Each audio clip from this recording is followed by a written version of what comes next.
Morning, नमस्कार। मैं हूं जितेंद्र और आप देख रहे हैं जितेंद्र एलएलबी एक नई वीडियो में, यानी कि एक डिस्कशन में, बेफालतू का डिस्कशन। ठीक है, आपके लिए, आप ऐसे ही बोलते हो कमेंट में, तो उसी पर हम बात करेंगे। टॉपिक है एमबीए। तो एमबीए कोर्स के बारे में बात नहीं करूंगा, बिल्कुल कोर्स के बारे में बात नहीं करूंगा, लेकिन एमबीए के बाद जो अपॉर्चुनिटी होती है और एक अच्छी एमबीए में और एक एमई कॉलेज में, जो आपके कहीं भी लोकल वाला जो कॉलेज होता है, वो जो एमबीए कर रहा था, उसमें क्या क्या डिफरेंस होता है, क्या क्या चीजें होती हैं। अब देखिए, अब जो एमबीए है, एमबीए एक बहुत अच्छी डिग्री है, इंडिया में भी और इंडिया के बाहर भी। लेकिन कुछ समय से, कुछ साल बैक हम जाएं तो आपको देखने के लिए मिलेगा कि दो ही लोग सबसे ज्यादा मिलेंगे, एक तो बीटेक और एक एमबीए। अगर किसी के घर में दो बेटे हैं, दो लड़के हैं, तो उसमें से एक या तो एमबीए होगा या बीटेक होगा। आप कहीं भी वॉच कर लीजिए, प्रैक्टिकल बात है, कहीं झूठ नहीं है, कहीं स्क्रिप्ट नहीं है, कहीं मतलब पढ़ के नहीं बता रहा हूं। ठीक है, जो मन में आ रहा है वो बोल रहा हूं इस वीडियो में, और वही हमेशा बोलता हूं जो माइंड में आता है। तो बात आई कि जो एमबीए है वो इतना कॉमन हो गया है कि हर घर में जो है एक एमबीए मिल जाएगा, चाहे वो एक डिस्टेंस से किया हो या किसी रेगुलर कॉलेज से उसने किया हो, जो आपके आसपास मोहल्ले में जैसे दुकानें खुली होती है ना परचून की, इसी तरीके से कॉलेज खुले होते हैं जो एमबीए की डिग्री बांट रहे हैं। और एमबीए की डिग्री 1 लाख रुपए में ले जाओ, 2 लाख रुपए में ले जाओ, ऐसे। ठीक है, तो इस तरह के कॉलेज। एक एमबीए होता है आईआईएम से एमबीए, तो वो उसमें, और जो नॉर्मल एमबीए उनमें, और इसको एमबीए करने के बाद क्या आपको अपॉर्चुनिटी मिलेगी, तो क्या करना चाहिए, तो उन्हीं पे बात करेंगे। सबसे पहले बात करते हैं कि किसी ने बीकॉम किया और वो अकाउंटिंग में जॉब कर रहा है, और उसने सोचा कि या तो इस तरह के कॉलेज से एमबीए कर लेता हूं कि जहां मुझे क्लासेस ना करनी पड़े, मेरी जॉब चलती रहे, और जो मुझे अर्निंग हो रही है वो अर्निंग होती रहे, और प्लस मेरा एमबीए भी हो जाए, और इस एमबीए के बिहाफ पे मैं आगे कहीं मूव कर जाऊं। दूसरे कंडीशन ये होती है कि जो बीकॉम के बाद जॉब चल रही है या किसी भी कोर्स के बाद जॉब चल रही है, और जॉब के बाद जो है वो उसने डिस्टेंस से एमबीए कर लिया है, और उस एमबीए के बिहाफ पे वो कहीं मूव करना चाहता है। तीसरे वो होते हैं जो रेगुलर एमबीए करते हैं किसी भी फटीचर कॉलेज से। फटीचर का मतलब आप समझ जाएंगे, और आपको पता भी चल जाएगा हमारे यहाँ पे आसपास में कितने एरिया में फटीचर कॉलेज है। उससे एमबीए करके हम कहीं अच्छी जॉब मिल जाएगी, हायर पैकेज की जॉब मिल जाएगी, हाई डिमांडेड जॉब मिल जाएगी। ठीक है, इसके बाद एक कंडीशन होती है कि जिन्होंने एमबीए किया है आईआईएम से, एक बड़े अच्छे इंस्टीट्यूट से एमबीए किया है, वो उनकी बात करेंगे। तो सबसे पहले बात कर लेते हैं कि जो अपना अकाउंटिंग में एक जॉब कर रहे हैं और उन्होंने किसी एक डिस्टेंस से एमबीए कर लिया है, और इस एमबीए के बाद वो कहीं मूव करना चाहते हैं, तो क्या कर पाएंगे? बिल्कुल कहीं नहीं कर पाएंगे, क्योंकि उनके पास जो एक्सपीरियंस है वो अकाउंटिंग फील्ड का है, और एमबीए की अकाउंटिंग में कहीं डिमांड नहीं है। पहली चीज कि अकाउंटिंग फील्ड में कहीं भी एमबीए की डिमांड नहीं है, तो वो एमबीए के बिहाफ पे कहीं दूसरी जगह और एक्सपीरियंस को कंसीडर करते हुए कोई कंपनी उनको नहीं लेगी। क्योंकि जब इस तरह के डिस्टेंस से एमबीए या किसी फटीचर कॉलेज से जब आप एमबीए करके निकलेंगे, तो जो आपको अपॉर्चुनिटी मिलेगी वो बहुत ही कम पैसे की मिलेगी एज ए फ्रेशर, और आपको एज ए हीन भावना वाली नजर से देख के कोई कंपनी आपको आप पे तरस खा के रख लेगी अगर आपकी इंग्लिश ठीक ठाक है। लेकिन आपको उतने पैसे नहीं मिलेंगे जितने आपने जो है एक एक्सपीरियंस जॉब में करते करते थोड़ा बहुत पैसे बढ़ा लिए हैं, तो वो उतने पैसे नहीं मिलेंगे। और अब बात आती है कि एमबीए और बीटेक वाले कितने कितने रुपए में जॉब कर रहे थे, 8,000, 10,000, 12,000। ये सिचुएशन ध्यान रखना, आगे भी काम आएगी। अब दूसरे नंबर पे जो है एक वो आते हैं जिन्होंने रेगुलर एमबीए करा और किसी फटीचर कॉलेज से कर लिया, जिसका ना तो कोई इतनी डिमांड है। ज्यादातर जो है 70 से 80% इसी तरह के कॉलेज हैं, जो आप अपने आसपास देखेंगे तो आपको पता चल जाएगा। उनसे पढ़े हुए बच्चों को देखेंगे तो भी आपको पता चल जाएगा कि कौन कहाँ काम कर रहा है। अब आपने सोचा कि मैंने बीकॉम किया या आपने बीबीए किया, उसके बाद आपने एक ऐसे ही कॉलेज से, एमवी कॉलेज से एक एमबीए की डिग्री ले ली, जो आपको हो सकता है 50,000 रुपए साल या 1 लाख रुपए साल, या हो सकता है ज्यादा ज्यादा 1.25 लाख रुपए, 1.5 लाख रुपए साल में आपको एमबीए यानी कि 2 साल की फीस काउंट करके आपको एमबीए की डिग्री मिल गई। इसके बाद आप मार्केट में गए एमबीए की बिहाफ पे जॉब ढूंढने। आपको पहली बात तो जॉब ही नहीं मिलेगी, क्योंकि आप में वो एमबीए वाली स्किल्स नहीं है। एमबीए याद रखना, मैंने कहा था कि बहुत अच्छी डिग्री है, और डिग्री कब अच्छी है, जब आप एमबीए वाली आपके अंदर स्किल्स हैं।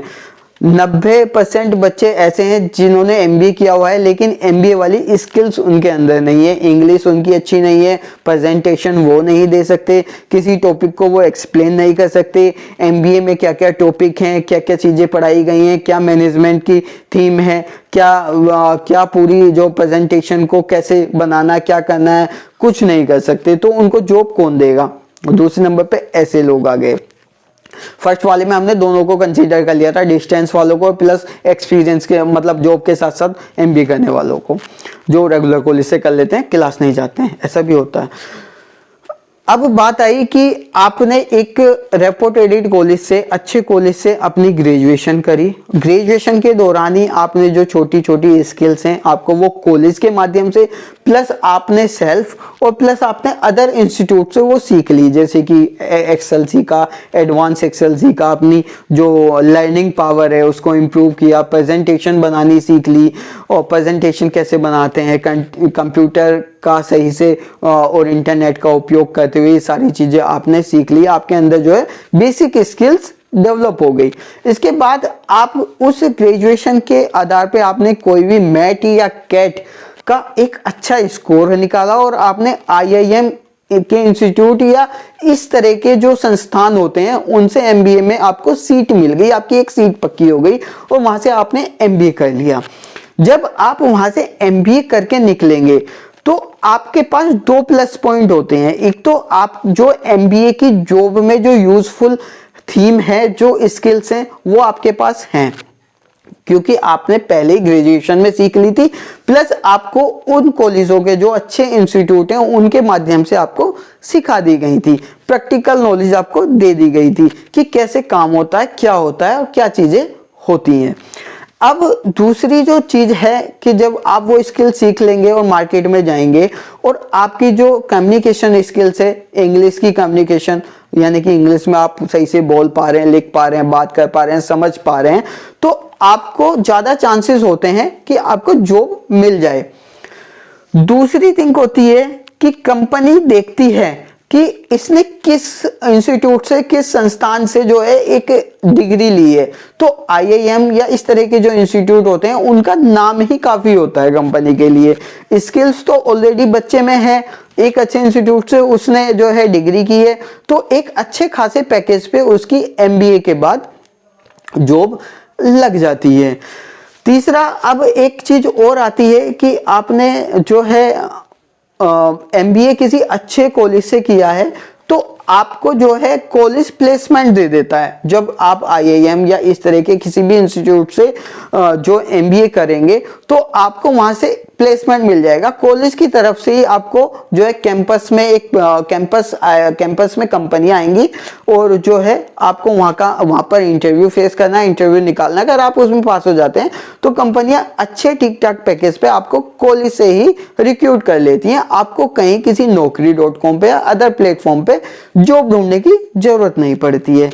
लेकिन यही काम होता है जो एमई वाले कॉलेज होते हैं, यानी कि फटीचर कॉलेज जो होते हैं उनमें भी प्लेसमेंट होता है। जब आप एडमिशन लेने जाएंगे वो भी कहेंगे कि हमारे बच्चे यहाँ काम कर रहे हैं, ये यहाँ काम कर रहा है, हमारे यहाँ का जो प्लेसमेंट है, इतने बच्चों को हमने लास्ट ईयर कराया, इतने बच्चों का जो हम प्लेसमेंट कराते हैं, अच्छे पैकेज पे कराते हैं। सब फर्जी बातें हैं, इन चक्करों में ना पड़े। हालांकि उनके पास भी प्लेसमेंट आते हैं, उनके पास भी कंपनियां आती हैं। एमबीए जब आप उनसे करते रहेंगे तो पहले अगर कोई उसमें से फटीचर कॉलेज में से ठीक ठाक कॉलेज है तो उसमें प्लेसमेंट आ जाता है, तो कंपनी आती है। पर कंपनी आती है जब जॉब आपको देती है तो वो किस तरह की जॉब होती है? कॉल सेंटर की, बीपीओ की, कॉलिंग की, टेली कॉलिंग की, क्रेडिट कार्ड बेचने की, बैंक अकाउंट खुलवाने की, इस तरह की जॉब होती हैं। अब जब आप इस तरह की जॉब का लगभग सभी को पता होता है, स्टूडेंट को, बच्चों को पता चलता है कि किस तरह की जॉब है। आधे बच्चे तो बेचारे, आधे क्या 80% बच्चे तो वहीं पे अपने हथियार डाल देते हैं, अपने हाथ उठा लेते हैं, भैया मुझे इस तरह की जॉब नहीं करनी है, मैं जो अपने किसी परिचित से, दोस्त से या Naukri.com पे नौकरी ढूंढने की कोशिश करता हूँ, क्योंकि वो उनकी थीम की जॉब नहीं होती है, उनकी कैरियर को बूस्ट करने वाली जॉब नहीं होती है, उनके जो है जो उन्होंने MBA किया है उस तरह की जॉब नहीं होती है।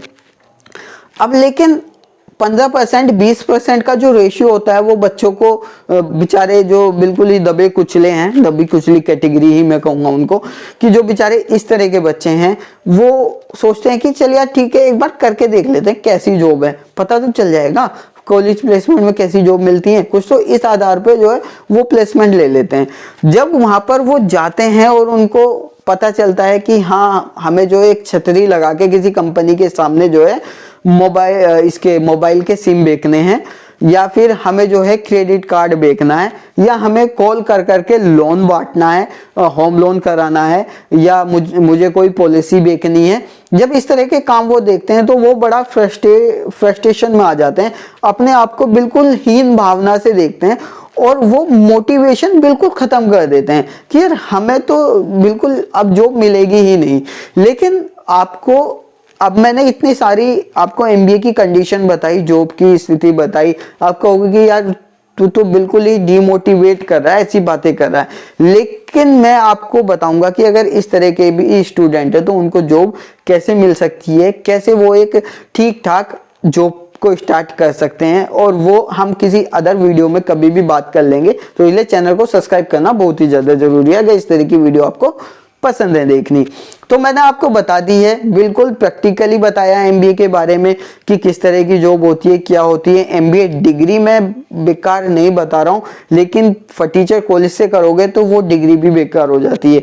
MBA नाम के लिए बिल्कुल ना करें, काम के लिए करें। अगर आप MBA करना चाहते हैं तो किसी ठीक ठाक कॉलेज से, अच्छे कॉलेज से, किसी भी मैट या कैट की एग्जाम को देके एक अपनी सीट को रिजर्व करें, उसी आधार पर जो IIM या इससे संबंधित जो है MBA को करें। अब कुछ लोग कहेंगे यार इतने पैसे लेता है IIM MBA कराने के और हम पे इतने ना हो तो क्या हम MBA भी ना करें।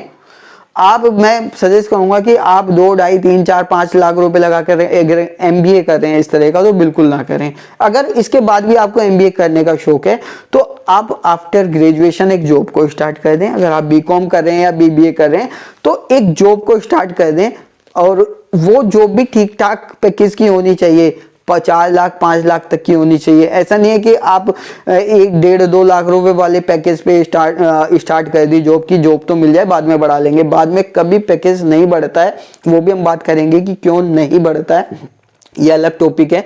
तो आप ठीक ठाक पैकेज की एक जॉब ढूंढें। अपने उससे पहले या ग्रेजुएशन करते समय स्किल्स को अपने अंदर एक्वायर करें कि किस तरह की स्किल्स चाहिए जॉब के लिए, वो भी हम एक पर्टिकुलर डे बाय डे या टॉपिक उठा के बात कर लेंगे कि कौन सी चीज कैसे करनी है और क्या स्किल्स करनी है।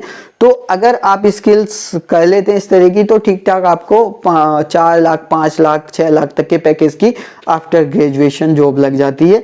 अब उस जॉब को करते करते आप किसी भी डिस्टेंस एजुकेशन जो इंस्टीट्यूट होते हैं या यूनिवर्सिटी होती हैं उनसे MBA कर लीजिए, और जो है वही MBA आपका आगे भी कंसीडर हो जाएगा आपके एक्सपीरियंस के आधार पे, और जो MBA की जो नॉलेज है वो भी आपको थोड़ी बहुत मिल जाएगी। पूरी मैं नहीं कहता कि पूरी मिल जाएगी, क्योंकि वहां पर भी जो है आपको रट के और पेपर दे के ही आना है, बाकी प्रैक्टिकली नॉलेज कुछ नहीं मिलने वाली है।